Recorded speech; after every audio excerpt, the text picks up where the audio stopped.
Invited tayo sa event ng nag-iisang ina ng BOL by Sandra Sema. 60 and Fabulous. Brilliant Years with by Sandra. It's a surprise event for BSS na accordingly organized by her children. I am honored na kasama tayo sa mga naimbitahan. Nagpahatid na nga ako sa KCC kung saan gaganapin ang event. Hindi maka-join si auntie nyo kasi may event siya. Kaya kakanakanta muna. Aray ko.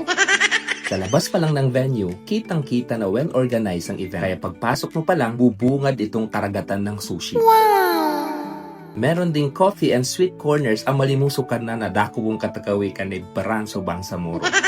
Buti na lang dumating si Kuya Sab at Jul kasi although marami tayong kakilala sa mga attendees, gamamalat at pagtatabu bagubay. Balikaya na ko pamanamger. Hindi totoo yan. Kaya sa pinakagilid na lang ako pumuesto. Well-attended ang event. Yung iba, galing pa sa malayo. Mga friends, colleagues, staffs, relatives, at syempre, family members ni BSS. Ang daming ganap that made the night meaningful and worthwhile for BSS at sa family niya. Pero isa sa pinaka-nagmarka sa akin ay when her mother na nasa 80 plus years old na I think, delivered the message. No doubt, her children are warriors and champions in life. The message was short pero it moved me. Binulungan ko pa si Kuya Sam. Sabi ko, listen to her. She's the queen maker.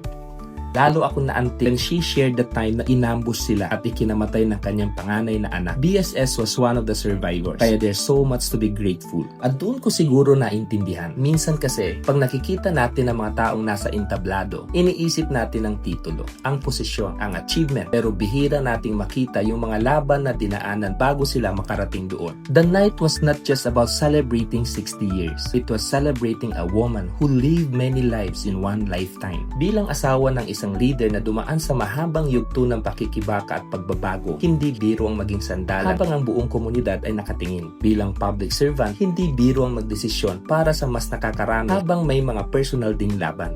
Bilang ina, walang katumbas ang pagpapalaki ng mga anak habang patuloy na nagbibigay ng sarili sa serbisyo. At bilang kaibigan at tao, doon siguro pinakamalakas ang kanyang impluensya sa mga buhay na kanyang nahawakan ng hindi kailangan ng spotlight. Habang pinapanood ko ang gabi, naisip ko, hindi lahat ng bayani maingay, hindi lahat ng leader nasa unahan. May mga taong tahimik lang na nagbubuo ng tahanan, nagbubuo ng pamilya, nagbubuo ng komunidad, at minsan, nagbubuo ng kasaysayan.